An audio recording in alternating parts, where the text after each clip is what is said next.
కష్టమెదురొచ్చినా కన్నీళ్లు ఎదిరించిన ఆనందం అనే ఉయ్యాలలో నన్ను పెంచిన నాన్నకు ప్రేమతో నాన్నకు ప్రేమతో నాన్నకు ప్రేమతో అంకితం నా ప్రతీక్షణం.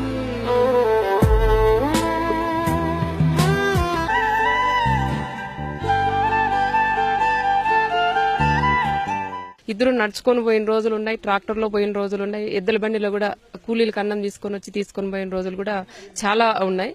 ఎంత కష్టమైనా ఎంత పని చేసి బయట ఎన్ని పనులున్నా కూడా తోటలోకి వచ్చి ఒక గంట సేపు ఉండిపోతే మా ఆయనతో గడిపినట్లంతా ఆనందంగా కూడా మాకుంటుంది.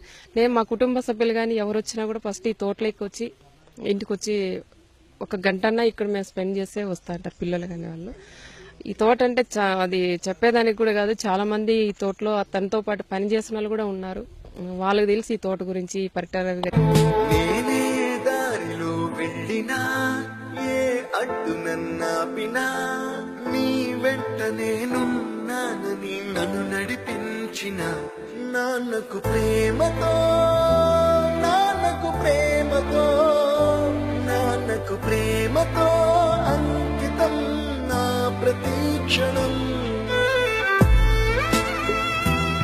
సునీత ఎప్పుడు చూసినా మామయ్య అత్తయ్య తర్వాత మరిది అందరూ కూడా ఒకరికొకరు 5 మంది ఫోటో 6 మంది ఫోటోస్ ఉంటాయి. అవన్నీ చూసుకుంటూ ఉండాలంటే ఒక్కొక్కసారి మేము ఎందుకు బతికామా అనిపిస్తుంది. మేము కూడా వాళ్ళతో పాటు పోయింటే అక్కడ హ్యాపీగా ప్రశాంతంగా ఉండేది. కానీ వీళ్ళంతా చనిపోయి పైన దేవుళ్ళు అయిపోయారు, మమ్మల్ని ఇన్ని ఇబ్బందులు పెట్టిపోయినారనే బాధ కూడా కలిగేది ఒక్కొక్కసారి వాళ్ళని చూసి. ఆ రోజు కదా ఈ రోజు కూడా బాధ వేస్తుంది. ఏదన్నా ఎక్కువ ప్రెషర్ అయ్యి అంత ఇబ్బందికరంగా ఉన్నప్పుడు ఇంటికి కలిసిపోయి వస్తేనే వాళ్ళందరినీ చూస్తే మళ్ళీ అదో కలపో బాధ అవన్నీ కూడా కలుగుతూ ఉండే. అట్లాంటివి కూడా ఇట్లా పరిస్థితి కూడా ఎవరికి నేనైతే అనుకుంటాంట ఇది నాతోనే అయిపోవాలా, ఒక శత్రువు కూడా ఇలాంటిది రాకూడదు అని కూడా చాలా సార్లు నేను చాలా అందమైన రంగులలో కానా ఒకే జన్మలో 100 జన్మలకు ప్రేమందించిన నాన్నకు ప్రేమతో నాన్నకు ప్రేమతో నాన్నకు ప్రేమతో వందనం ఈ పాటతో ఈ పాటతో. ఉన్నంత వరకు రాజకీయ పరంగా ఎటువంటి ఆలోచన లేదండి. ఇప్పుడు ఉన్నదల్లా ట్రస్ట్ ని ముందుకు తీసుకెళ్లడం. నాన్న పేరు మీద ఏదైతే ట్రస్ట్ అయితే ఉందో దాని మీద ఆల్రెడీ సర్వీస్ యాక్టివిటీస్ గత 2 years నుంచి జరుగుతున్నాయి, 2-3 years నుంచి.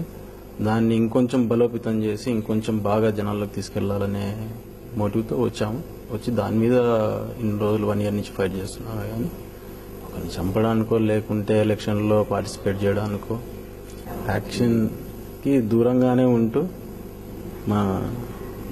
మన వరకు మా జనం వరకు ఎంతవరకు అయినా సరే ఎక్కడి వరకు అయినా సరే వెళ్ళడానికి సిద్ధంగా ఉన్నాం. మా జనం వరకు వచ్చినప్పుడు ఎక్కడి వరకు వెళ్ళడానికైనా సరే సిద్ధంగా ఉన్నాము. యాక్షన్ అన్నది అవసరం లేదనుకుంటున్నాను నేను ఇప్పుడు. అంటే జనానికి అవసరం వస్తే ఎంతవరకైనా సిద్ధం అంటారు. అంటే ఆ అవసరం ఎంత